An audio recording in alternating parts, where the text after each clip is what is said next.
Welcome to R&R Live and Life. For this, the first of our Cape York series. When we had first set out on our travels in 2023, one of our bucket list items was to visit the four corners of Australia: the southernmost point, South Point, Wilson's Promontory; the easternmost point, Cape Byron; the westernmost point, Steep Point; and the geographical centre, Lambert Centre. So that left the northernmost point, Cape York. Although we had been as far as Mareeba in August, Rick and I didn't really want to take Gidget to the tip, so we decided on an alternate means of getting there by hiring a four-wheel drive troopy out of Cairns, allowing us to do the scenic route north along the Captain Cook Highway before crossing the Daintree River by ferry near Wonga Beach. That serves as a gateway to the Daintree rainforest and Cape Tribulation. So here we are, two old codgers looking forward to a wonderful adventure to Cape York. As these videos are a journal of our trips, it may seem dreary to some. However, Rick and I find the country interesting. This episode covers the first 2 days of travel. Our first day saw us put around 860 kilometres under our belt, making our way west along the Warrego Highway through Dalby, Miles and onto Roma, and many little settlements in between. From Roma we headed north on the Carnarvon Highway through Injune and the Upper Dawson region to Ralston in the Arcadia Valley, and on to Springshaw, Emerald and Clermont, where we made our first overnight stop. Around mid-morning we stopped in Roma to check out the sculptures outback, though we were a little late, 4 days to be exact, but did get to see some amazing sculptures.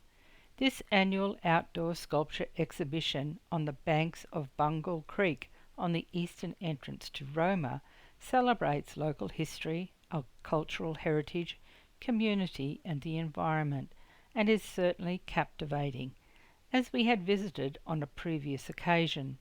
Held from June to September each year, it showcases some awe-inspiring and very creative artistic sculptures. Certainly well worth the stop. From there we made our way north on through Roma to the Carnarvon Highway, our second trip heading north. Rick and I enjoyed the drive, filled with scenic views and the chance to enjoy some of the countryside with a mix of bigalow, beelia, bottle tree, softwood scrub, with small areas of ironbark, box and pine, and some areas of pulled regrowth. The country, though dry in places, had a coverage of buffel grass, with seasonal herbages and some native pastures. Around Injune, a hub for cattle grazing and a long-forgotten dairy industry, we passed through some very green paddocks that were the result of having been burnt and then have had follow-up rain just at the right time. We passed quite a few full dams and waterholes, not to mention the lush natural landscape. Not far out of Injune, we crossed the wild dog barrier fence, an engineering marvel, the world's longest fence stretching from Jimbour near Dalby to the cliffs of the Nullarbor Plains in South Australia's Eyre Peninsula. We crossed the Dawson River, all 3 channels, before passing through the sandstone ranges of the Dawson Range, with its ever-changing landscape, from rugged outcrops and land that is predominantly used for grazing on native vegetation. Before long we were seeing the stunning blue-tinged Carnarvon Ranges on the horizon, highlighted in places by the golden wheat fields in the foreground. Not far out of Ralston we passed wheat crops ready to be harvested, though I am not sure if they were irrigated crops or not, being close to the Comet River. The old pastoral lifestyle of the area seems to have changed completely from when I was young. At the end of the 19th century, nearly all the rural land was taken up by enormous pastoral empires in the hands of a few wealthy landowners. The stations were largely self-sufficient, supplies being brought in by teamsters once or twice a year. This went on until the introduction of motor trucks in the late 1930s. In the early years of the 20th century, speargrass invaded the sheep pastures to such an extent that sheep became uneconomical and were replaced by cattle. In spite of crippling droughts in 1902 and 1913, and by 1923 one station, Consuelo near Ralston, had between 25,000 and 30,000 head of cattle. As well as droughts and subsequent fires, the Ralston area sometimes suffers from devastating floods. Other problems for farmers included dingoes which preyed on their stock, prickly pear cactus and a brigalow scrub that cattle often hid in, making it difficult to muster. Clearing the brigalow with axes was not cost effective, so it was not until the late 1940s, when tractors and bulldozers were introduced, that large scrub clearance became possible. Once the ground was cleared, it became highly productive beef-producing land. Today, Ralston sits at the heart of the Bowen Basin, one of the world's most significant coal-producing regions, with the town serving as a quiet service point for the surrounding pastoral, agricultural and mining operations. Then it was on to Springsure, arriving just before 3 o'clock, where we stopped to stretch our legs at Rich Park, which holds two small historical houses, the large town windmill and the Federation wool shed, which is Springshore's information centre. We checked out an old slab historical home with a separate outstation building, both hand cut with a broad axe, and station memorabilia near the car park.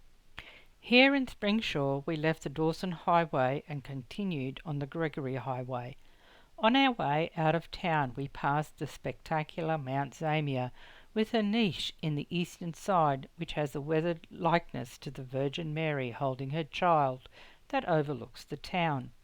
The Central Highlands are one of Australia's most productive, diverse and innovative agricultural regions, home to beef, broadacre cropping, cotton and horticulture.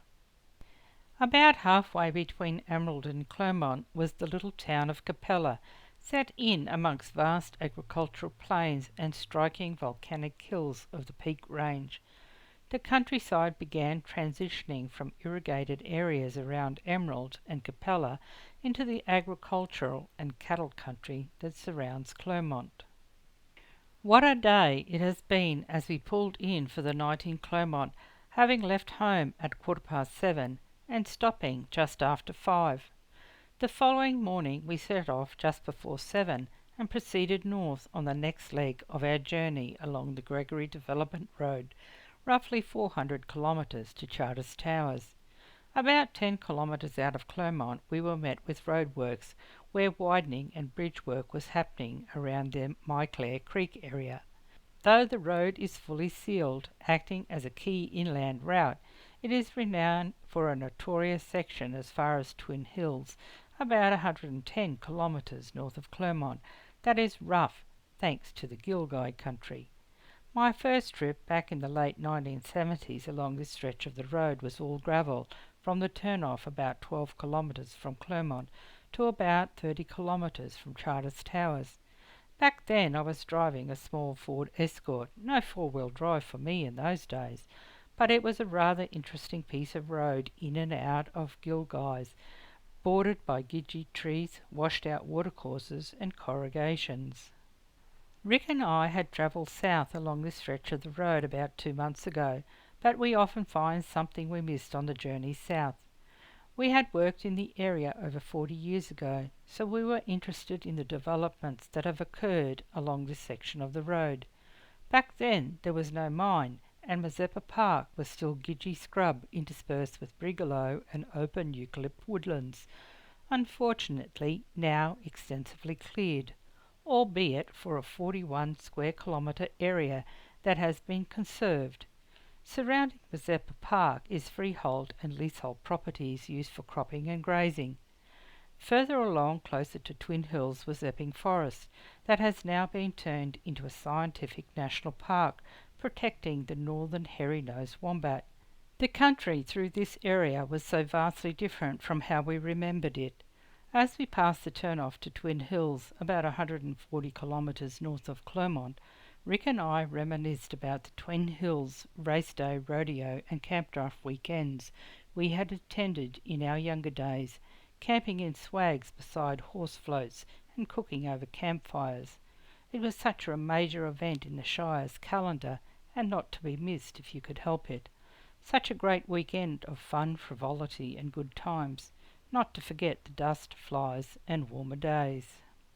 From the Twin Hills turn-off north, the road was not as rough, though the shoulders in places were quite broken. Still wanting to get kilometres under our belt, we continued on past the Ballyando Crossing Roadhouse, having stopped there on our journey south a few months ago. The countryside was again changing through dry woodlands, brigalow scrub, and grazing land. So much has changed, especially the bitumen road. I can remember driving into Charters Towers on a number of occasions, looking forward to the last little bit of bitumen before the towers. No air conditioning, bench seats, dust, and a gravel road. Oh, they were the days. We were travelling through a geographically diverse area with flat plains, undulating country with mesoformations and deeply weathered sediments. Straddling the Great Dividing Range, this unique landscape with ancient red sandy soils is home to a number of cattle stations grazing beef cattle on native pasture. The closer to Charters Towers, there were more causeways, creeks, and river crossings. We crossed the Cape River, a tributary of the Burdekin River, timbered with Moreton Bay gums, ironbark, and bloodwoods. The Cape River is known to rise quickly during the wet season and cause temporary road closures and flood the bridge on the Gregory Development Road. Over the last couple of years, the bridge over the Cape has been upgraded to improve safety and flood immunity. While sections of the road have been recently widened, other sections still have broken shoulders. The country was mainly dry woodlands, brigalow scrub, and grazing land. On the outskirts of Charters Towers, we passed the new rodeo grounds and then the Dalrymple sale yards before arriving in the towers just on 11 o'clock. But as we had spent 3 days exploring the area 2 months ago, we continued on our way. With the decline of mining following World War I, the population of the towers shrank and the town became the supply centre or hub of the Dalrymple Shire, as well as the educational centre for students from all over North Queensland. On our recent visit here, Rick and I had found so much interesting history in and around town, it was certainly well worth our stay. On leaving the towers, Rick and I had discussed going the inland route via Greenvale, the Lynn Junction and Mount Garnet to Cairns, but decided to go via the Flinders Highway as it gave us more opportunities to stop for the night. We passed the site of the Salim Army Camp between 1941 and 1982 and then crossed over the Burdekin River. No matter how many times we cross this river, I am amazed just how wide it is and how high the waters can rise during flooding. Further along, we crossed the Mingla Range, with country again changing to a picturesque landscape surrounded by rolling hills, lush greenery, and mesmerising natural beauty. We crossed Oakey Creek, 7 Mile Creek, and then Reed Creek that joins the Horton River, that is often low or dry until the wet season, before stopping in Walgaroo at 1:45.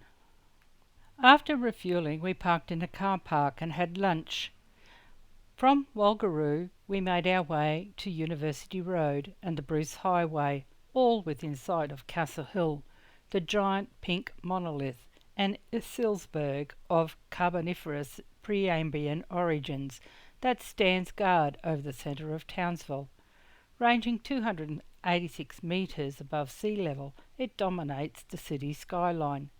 Townsville, with its endless natural beauty, is often referred to as the capital of North Queensland's dry tropics, with a diverse economy. From humble beginnings, the population of Townsville was around 4,000 people in 1882. It now sits around 200,000. At the beginning of 1942, Townsville had 30,000 inhabitants, and between 5,000 and 10,000 of them voluntarily evacuated to other places. American and Australian troops and air crew were stationed here in Townsville during World War II, becoming a major staging point for battles in the Southwest Pacific. Townsville lies on the shores of Cleveland Bay, protected to some degree from the predominantly southeasterly weather. Cleveland Bay is mostly shallow inshore, with several large beaches and continually shifting sandbars. The Ross River, a 49-kilometre long river that rises in the Harveys Range below Pepperpot Mountain, flows through the city and empties into the Coral Sea. The river has two distinct different ecosystems, being both freshwater above Alpen's Weir, while tidal brackish saltwater below the weir. Freshwater crocodiles can be found above Applin's Weir, while saltwater crocodiles live in the tidal areas downstream. Continuing on the Bruce Highway north, we pass the Army Base, then the Ross River, and on past quite a few beachside settlements. Being this close to the ocean, there certainly was a change in the country. Just after 2 o'clock, we called it a day as we arrived in Ingham, located on the Herbert River floodplain, with several natural watercourses that distribute floodwater through the town during major flooding, with virtually the whole town being at risk. Today was a shorter day's drive, covering over 600 kilometres, but having spent quite a bit of it travelling along the Flinders and Bruce highways, we were ready for a break. From a cluster of small huts, known simply as Lower Herbert, established in 1871, the town of Ingham has grown. In the 1920s and 30s saw a large influx of Italian and Spanish immigrants settling in the town. The town is no stranger to flooding as it sits about 17 kilometres inland within the Herbert River floodplain, where Palm Creek drains the low-lying lands. In February 2025, the town was subject to severe flooding, causing the town's substation to be inundated, leaving the community without power for over a week and washing away part of the Bruce Highway between Ingham and Townsville. That afternoon we walked the Tyto wetlands, a natural low-lying floodplain, where for many thousands of years creeks and streams from the Herbert River catchment have drained to form a natural wetland, part of the Herbert River Delta. Boasting 4 kilometres of walking tracks, although we did not do them all, it offered us a peaceful spot to unwind after our day's travel. From the wetlands we wandered up into town and had tea at Hotel Hinchinbrook, before making our way back through the wetlands, being treated to a stunning sunset on the way to our motel. Rick and I will leave you here in Ingham for this episode. I hope you have enjoyed this episode. Give us a thumbs up if you did. Join us next time as we make our way to Cairns, swap the boat for the Troopy and make our way to Cape Tribulation and Port Douglas before making camp at Daintree RV Camp. Thank you for watching. Cheers for now. Cherish every moment. Rick and Rosemary. R&R Living Life.